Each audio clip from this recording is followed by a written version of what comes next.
Narito na nga ang dapat nating aabangan bukas sa Akusada. Hindi nga nagtagumpay itong si Dennis sa kanyang binabalak dito kay Carol. Dahil nga ay nagdududa na itong si Carol, kaya naman nagpapanggap nga ito na nainom niya ang inihanda dito ni Dennis sa kanya. At matapos ay nagtulog-tulugan nga itong si Carol hanggang sa namalaya na lamang dito na nagliligpit na nga itong si Dennis ng kanilang gamit upang tumakas. Ngunit nga nagpupumiglas na nga itong si Carol hanggang sa dumating nga itong si Wilfred at Tiago at nakuha nga nila itong si Carol. Ngunit hindi nga daw papayag si Dennis na hindi mapa sa kanya si Carol.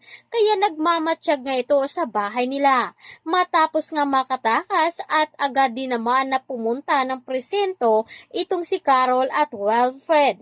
At doon nga ay sinumbong ang ginawa dito ni Dennis hanggang sa natakot nga itong si Carol at baka balikan sila dito ni Dennis at mapahamak nga sila muli. Kaya dito na nagdedesisyon si Wilfred na kailangan nga nilang makalipat ng bahay. At dito nga ay biglaan din naman na pumunta doon si Ronnie. Nagtataka nga ito kung bakit biglaan silang naglipat at nagkuha ng maraming gamit. At dito na nga ipapaliwanag dito ni Carol kay Ronnie na tama nga ang hinala niya dito kay Dennis na ito nga ang pumaslang dito kay Joy.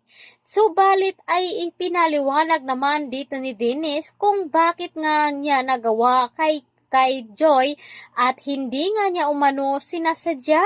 Ngunit humingi nga ito ng tawad dito kay Carol. Ngunit itong si Carol ay hindi niya magawang patawarin. Subalit ay nahirapan ito dahil nagpapanggap nga itong si Dennis at nahihirapan nga daw ito.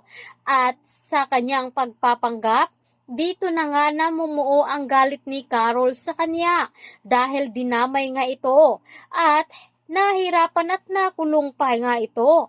Samantalang tuwang-tuwa naman itong si Wilfred dahil ligtas na nga itong si Carol. Nang matapos nga itong makawala dito kay Dennis, ay napatakbo nga ito upang yakapin. At dito na nga nagdadasal na rin itong si Leah na sana ay magiging ligtas nga daw ang kanyang papadi. Ang hindi alam dito ni Leah na nasa panganib ang buhay ng kanyang mga magulang kasama dito si Carol. Ngunit nailigtas naman ito, kaya bukas ay sinusundan at nagmamatsyag naman itong si Dennis sa bahay nila upang makakuha ng tiyempo at makuha nga itong si Leah. Kaya naman tutukan natin kung ano ang kayang gawin dito ni Dennis. Magagawa pa nga bang makaligtas si Carol at Wilfred? Kaya bukas dito sa Akusada.